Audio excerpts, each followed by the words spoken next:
नमस्कार। आज हम मनाली की एक बेहद खास जगह की गहराई से पड़ताल करने वाले हैं। यह है हिडिंबा देवी मंदिर। इसे ढुंगरी मंदिर भी कहते हैं ना। जी हाँ, बिल्कुल। स्थानीय लोग इसे ढुंगरी मंदिर ही कहते हैं ज्यादातर। और हमारी ये जो बातचीत है ये एक लेख पर आधारित है। हिडिंबा देवी मंदिर मनाली का एक अनमोल रत्न।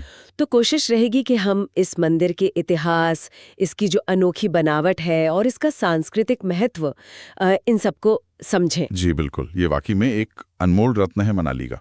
हाँ, और देखिए सबसे पहले ध्यान खींचती है इसकी वो पगोडा स्टाइल वाली छतें और इसका कनेक्शन सीधा महाभारत काल से। सही कहा। ये मंदिर मॉल रोड से बस कोई 2 किलोमीटर दूर है ना। और वो भी देवदार के जंगल के बीच, करीब 2500 मीटर की ऊंचाई पर। क्या बात है। जी, लोकेशन भी बहुत सुंदर है इसकी। तो चलिए शुरू करते हैं इसकी कहानी से, मतलब पौराणिक कथाओं से। ये मंदिर देवी हिडिंबा को समर्पित है। अब दिलचस्प बात यह है कि हिडिंबा वो भीम की पत्नी थी, महाभारत वाले भीम। हाँ, वही बलशाली भीम। पर वो तो कहानी के हिसाब से एक राक्षसी थी। जी हाँ, मूल रूप से वो एक राक्षसी थी, लेकिन फिर उन्होंने भीम से विवाह किया और ऐसा माना जाता है कि इसी जगह पर, मतलब ढुंगरी में, उन्होंने बहुत कठोर तपस्या की थी। अच्छा। हाँ, और उसी तपस्या के बल पर उन्हें देवी का दर्जा मिला। तो ये राक्षसी से देवी बनने का सफर है। वाकई ये तो कमाल की कहानी है, मतलब एक असाधारण बदलाव। बिल्कुल, और यही इस मंदिर की नींव है, कह सकते हैं। अब अगर इतिहास की बात करें, हाँ बताइए। तो ये मंदिर 1553 ईस्वी में बना था। कुल्लू के महाराजा थे बहादुर सिंह, उन्होंने बनवाया था। ओह, 1553, काफी पुराना है। जी हाँ, और मकसद सिर्फ देवी हिडिंबा का सम्मान ही नहीं था, बल्कि उन्हें कुल्लू घाटी की रक्षा करने वाली शक्ति के तौर पर भी देखा गया। अच्छा, मतलब एक तरह से संरक्षक देवी। बिल्कुल, और आज भी स्थानीय लोग उन्हें माँ या कुलदेवी की तरह ही पूजते हैं। बहुत पवित्र स्थल है उनके लिए। ये दिखाता है कि कैसे, मतलब पुरानी कहानियां और स्थानीय विश्वास घुल मिल जाते हैं। सही। अच्छा, अब जरा इसकी बनावट पर आते हैं। वो पगोड़ा शैली, वो क्या है एग्जैक्टली? मतलब दिखने में तो बहुत अलग लगती है। हाँ, वो पगोड़ा स्टाइल वो असल में पहाड़ी इलाकों के लिए काफी सही रहती है। बर्फबारी, बारिश, उससे बचने में मदद करती है। छतें ढलान वाली होती हैं, एक के ऊपर एक। हाँ, मैंने देखा है तस्वीरों में, 3 छतें हैं शायद। जी, 3 टियर छतें हैं, और ये पूरी तरह देवदार की लकड़ी से बनी है। देवदार की लकड़ी जो वहां इतनी मिलती है। हाँ, वही बहुत मजबूत और टिकाऊ होती है। और उस लकड़ी पर जो नक्काशी है, कमाल की है। देवी देवता, जानवर, फूल, पत्तियां, बहुत बारीक काम है।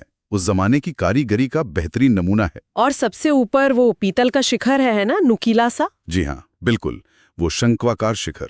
लेकिन मैंने सुना है मंदिर के अंदर गर्भगृह में कोई मूर्ति नहीं है, ये सच है? हाँ, यही तो सबसे अनोखी बात है। मंदिर का आधार तो पत्थर का है और अंदर जैसे गुफासी लगती है, पर देवी की कोई मूर्ति या प्रतिमा नहीं है। तो फिर पूजा किसकी होती है? पूजा होती है एक बड़ी सी चट्टान पर बने पदचिन्हों की, मतलब देवी के पैरों के निशान, पग मार्क्स कहते हैं। पैरों के निशान? बस? ये तो बहुत ही अलग बात है ना? भारत में ऐसे मंदिर कम ही मिलेंगे जहां मूर्ति ना हो। ये प्रकृति और आस्था का सीधा जुड़ाव दिखाता है। और बाहर का वो लकड़ी का दरवाजा भी काफी बड़ा और नक्काशीदार दिखता है। जी, वो प्रवेश द्वार भी बहुत प्रभावशाली है। और मंदिर के पास ही एक बहुत पुराना विशाल देवदार का पेड़ है। हाँ, सुना है, 1000 साल से भी ज्यादा पुराना बताते हैं उसे। हाँ, ऐसा माना जाता है। वो जगह को एक अलग ही आध्यात्मिक माहौल देता है। यहाँ मेले वगैरह भी लगते हैं। मैंने हिडिंबा देवी मेले के बारे में सुना है। जी हाँ, बिल्कुल, मई जून में लगता है, 3 दिन का हिडिंबा देवी मेला। बहुत बड़ा आयोजन होता है, सिर्फ धार्मिक नहीं बल्कि सामाजिक और सांस्कृतिक भी। अच्छा, क्या क्या होता है उसमें? उसमें ना पारंपरिक नाच गाने होते हैं, खासकर नाटी नृत्य, जो कुल्लू का लोक नृत्य है। लोग रंग बिरंगे कपड़ों में सजकर नाचते हैं, संगीत होता है और भी कई गतिविधियां होती हैं। पूरा इलाका जुटता है। पहले शायद वहां बलि भी दी जाती थी। हाँ, पहले पशु बलि, मतलब बकरे की बलि की प्रथा थी, पर अब वो बहुत कम हो गई है, या कह सकते हैं बंदी हो गई है। अच्छा। हाँ, अब तो भक्त बस श्रद्धा से लाल चुनरी, घी, नारियल ये सब चढ़ाते हैं। और जो लोग घूमने जाते हैं उनके लिए मंदिर के आसपास क्या है? देखिए, मंदिर तो खुद ही घने देवदार के जंगल के बीच है। उसे धुंगिरी वन विहार कहते हैं। माहौल बहुत शांत और सुंदर है। पास में एक और चट्टान है जिस पर कुछ पुरानी शिलालेख हैं। ओह, शिलालेख, वो तो इतिहास में दिलचस्पी रखने वालों के लिए खास होंगे। बिल्कुल।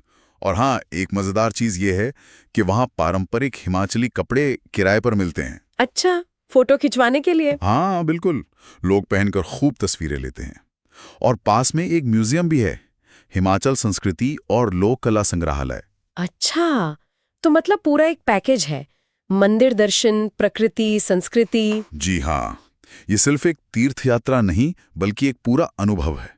तो अगर हम संक्षेप में कहें तो हिडिंबा देवी मंदिर इतिहास, पौराणिक कथाओं, प्रकृति पूजा और उस अनोखी पैगोडा वास्तुकला का एक अद्भुत मिश्रण है। सही कहा। और सबसे खास बात, मूर्ति की जगह उन पदचिन्हों की पूजा, ये इसे वाकई में अद्वितीय बनाती है। और देखिए, ये सोचने वाली बात है कि कैसे महाभारत के एक पात्र, जिन्हें शुरू में राक्षसी कहा गया, वो समय के साथ बदलकर एक प्रमुख देवी के रूप में इतनी पूजी जाने लगी। हाँ, ये रूपांतरण सच में सोचने लायक है। ये मंदिर उसी सांस्कृतिक बदलाव और स्थानीय आस्था का जीता जागता सबूत है।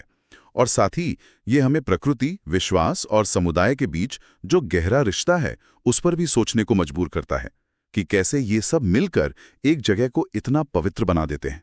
बिल्कुल सही कहा, एक गहरी बात।